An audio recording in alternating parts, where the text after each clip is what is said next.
Okay, good morning, everybody.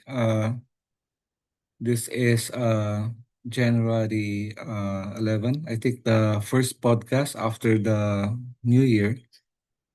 So I'd like to greet you once again to this podcast. My name is George Aguilar. I am a retired university professor and I also am a Dharma practitioner. So in this podcast, I try to share with the viewers certain insights that I get, insights and inspirations. And lately, we've been talking about the divine feminine. Although there's a lot of topics popping up, and we'll be discussing that now. I feel that I need to do just one more podcast on the Divine Mother before we move on to other topics.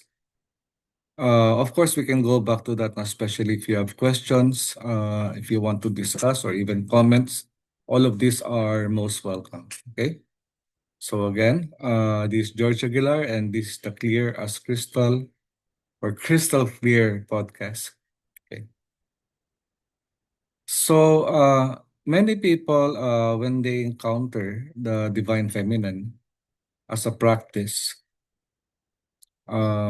they the first thing that happens is that they encounter a seemingly dualistic kind of practice. And I will explain that now.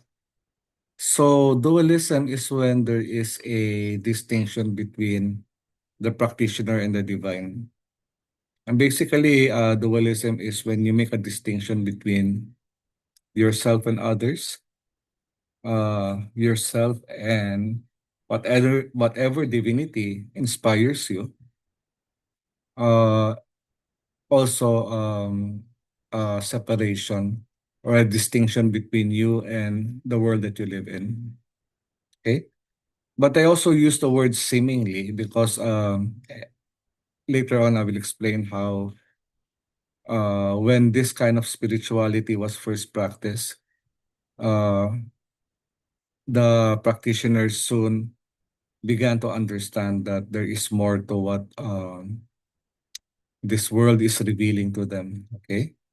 So by the end of the podcast, I will be explaining how this duality eventually becomes a non-dualism. Okay.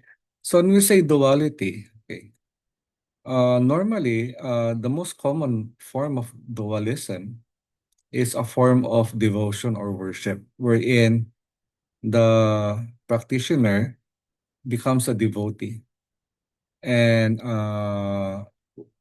has this or cultivates these feelings of devotion and closeness not to a divine being. So Christians now would have these feelings towards God, Jesus Christ, Mama Mary.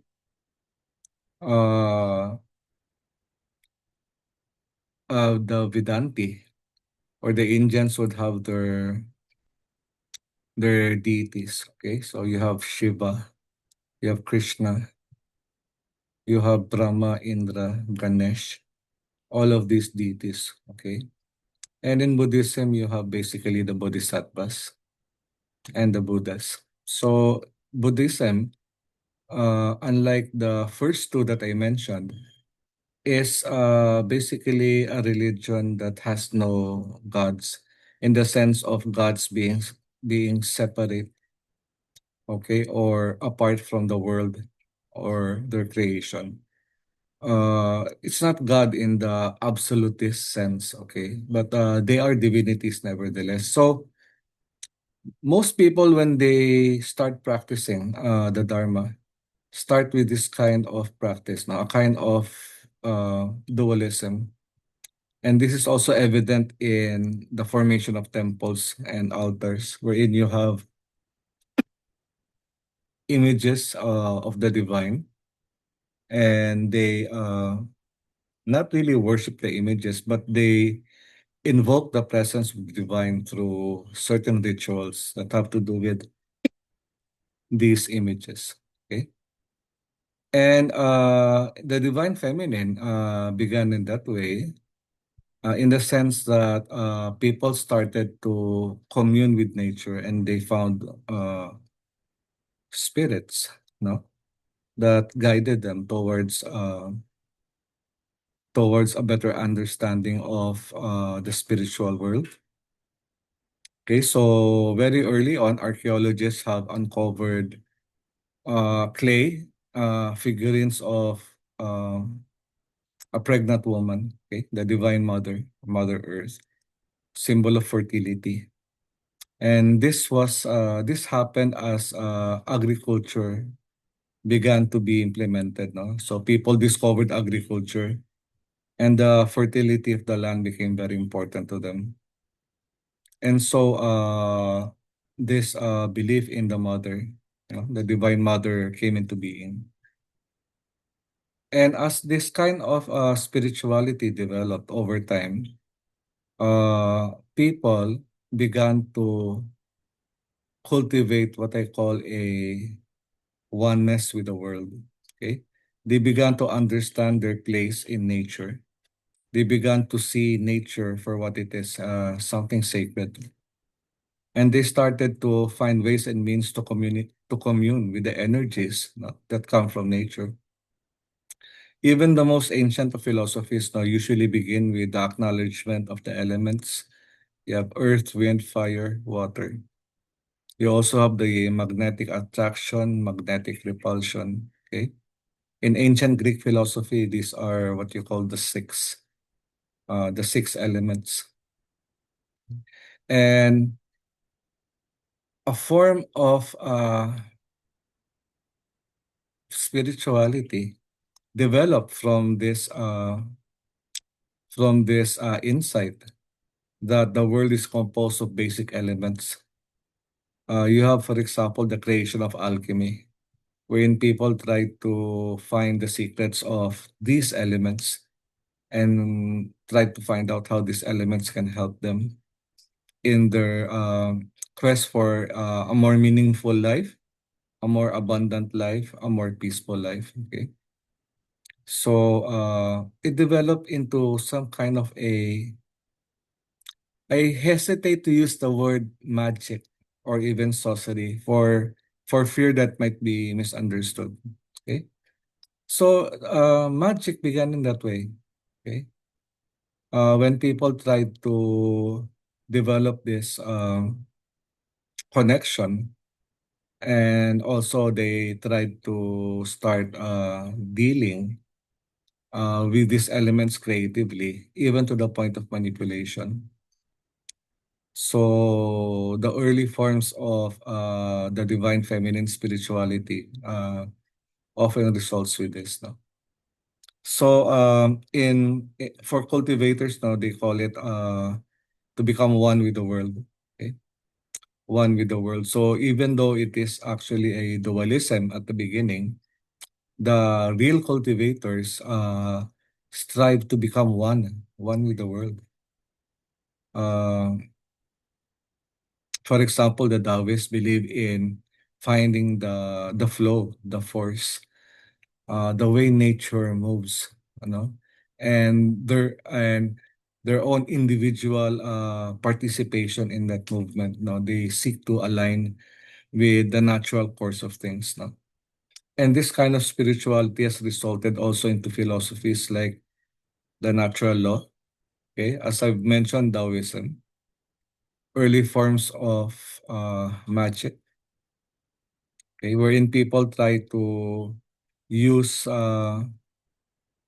crystals, okay, in order to balance the energy that is from within them and align it with the energy of nature. Okay, so the ancients discovered early on that their own personal body, no, their own personal form is a microcosm of the planet. And then later on, they discovered that this microcosm also reflects that of the universe as a whole. I've just finished cleansing certain crystals which I acquired recently. Okay. To prepare myself for this podcast, I tried to meditate and to reflect on the use of crystals, no, in trying to balance the energy from within. And from what I can tell, no, it works really well, especially when you also use herbs, no. The use of smoke to cleanse, not just the crystals, but also the immediate environment. So I just finished smudging and my house feels really clean right now. Clean, not just physically, or might not even be that clean physically because I'm a very poor household cleaner. You know, I try to keep the house clean, but only to a certain extent. But after smudging, it feels spiritually clean, really. And this cleanliness, no, just as an aside, no, it feels like some kind of emptiness, wherein you try to dispel all of the accumulated energies over the years. And by doing so, you make it empty. And as in earlier podcast, no, we have said that emptiness is not actually a void, no. It's not nothingness, but emptiness, no, simply means that everything is interconnected. Okay, everything is dependent on each other, no, dependent origination. That's what the Buddhists call it. And because everything is empty, it also becomes the bedrock of creativity. Okay, so the kind of practice that I use is basically uh, founded on the notion of emptiness. Okay, that form is emptiness, and that's a very shall I say it's a very good path actually. But I feel that it's more for cultivating another kind of spirituality, okay? Connecting to the divine within, using mostly mantras and meditation to connect with the divinity within, to draw it out. But the divine feminine is more aligned with the idea of uh, emptiness is form. Okay? Emptiness is actually the I use the word bedrock. Actually, emptiness is the source of the manifestation of all forms. So in an earlier podcast, I mean, when we talked about the Divine Mother is actually Shakti or the creative energy. So in this creative energy couples with consciousness or the male principle, what you have there is the creation of reality as we see it. Uh, as in nature and also as history, no, or events unfolding. Okay. So this kind of spirituality, the divine feminine, really began as a movement towards uniting oneself with the world, okay? By trying to understand, first of all, our place in the world and our role in trying to live harmoniously with the world, becoming even its protector. Okay, you have earth spirituality, you have environmentalism, okay, as a result of this. And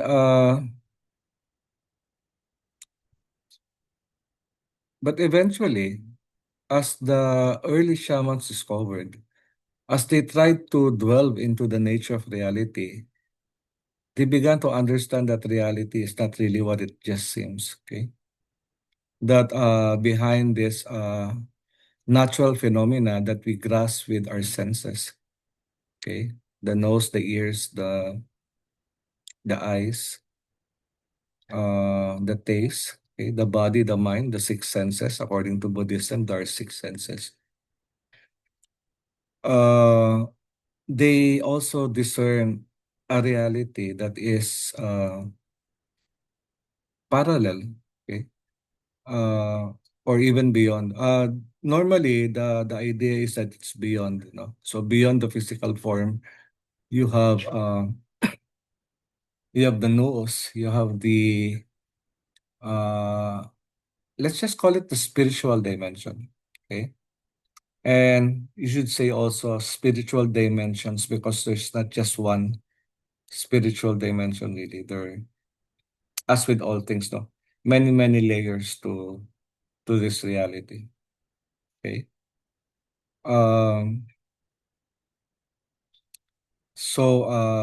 The shamans discovered that there is actually another world, the spiritual dimension, the mental dimension, and later on, it led to the discovery that the world as it appears to us, no, with the use of senses, no, with all kinds of sense perception, actually occurs in the mind. The images that we see are not images that are out there directly. I mean, the images that we see are not actually objects that are out there, but rather these are reflections of those objects. And I use the word images now, and these images appear in the mind. Okay. So, whatever it is that we are seeing, actually, we see with the six senses, no? And that includes the mind, which has led to a non-dualism. Okay. A non-dualism that all is actually mind. Okay. All is actually mind. It is the awareness, no? It is the mind that we have in between sense perceptions, in between thoughts. It is that space that is aware. Okay. So this is actually the the realizations of this earth spiritualists, no? These dualistic practitioners who try to um create a bond, no, with nature, developing into eventually, an understanding that nature and the self, no, are one and the same, no? And they're both founded in the mind. So when I say mind, I'm not talking about the individual mind, okay? That is the which contains all of these thoughts and feelings, no? These mental formations. But I'm talking about the big mind, no? Mind with a capital M, the Buddha mind, okay? That essentially all is mind. And if all is mind, no, we're just participating in it. In fact, in Buddhism, the self doesn't really exist as something independent from the mind, independent from other things, no? Uh, so that's what I meant earlier when I said that the divine feminine seems to be a dualism, but actually, as with all things, no, because all of these paths lead to the same truth. Okay, they turn into a non-dualism. As you further on with your cultivation and with your understanding, as you inquire more insights, no, and accumulate in wisdom or prajna, you begin to understand things that everything is actually interconnected. Interconnected in such a way that I think uh, I think that the greatest insights that came from thousands of years of cultivation is that we are all one, you know, like a non-dualism. Okay, because when we say the divine feminine, okay, it is a very compassionate. It's a very earthbound, compassionate kind of spirituality. And I actually like it. I like it a lot. Okay. You have to develop compassion in order to understand the divine feminine. And as your compassion grows, so does wisdom. And then you begin to not just have empathy for every being that is around you, but you develop an identity that we are just one, that they are none different from me, that we are closely interrelated in this network of causes and conditions. Okay, so it develops into a non-dualism, as I've said earlier. So that is how the divine feminine is. Okay, a movement towards a oneness. At first, a oneness with nature, then it develops into a oneness of the world and ends in a oneness with everything else. So that is my insight now with regards to the divine feminine. It is actually a very strong form of spirituality that is taking hold. I sense it very strongly that there is some kind of a spiritual revolution, or let's call it an evolution, okay? An upgrading of systems, if you want, no? If you want to use those terms, okay? It has been around for several decades now, but I see it now in the popularity of earthbound spiritualities, like the attraction to crystals, using crystals to help energize a person, to harmonize the energy within, to align that energy within to the energy that is outside, okay? To create what they call a oneness with the world, to understand the Tao, to understand the force, okay? And as I mentioned also, the force is a force that leads towards diversity, okay? Creativity, diversity. But in the end, no, it all goes back to the same source, the same truth, no? So this dualism becomes a non-dualism. So I hope that can make sense with you. If you have questions, of course, now please ask them. We can discuss it further if you wish, no? Either in another podcast, or we can actually start a conversation if you wish, no? Because that is actually my role. My role is just to, I'm an educator, okay? So I want to disseminate these insights with the hope that it can benefit all beings, okay? Can benefit not just myself but everybody else, because I cannot be liberated if other people are not, okay? We're all one in suffering. We're all one in this movement towards non-suffering. And so it's actually my role. My role is to help myself by helping other people. Gotcha. Bye bye.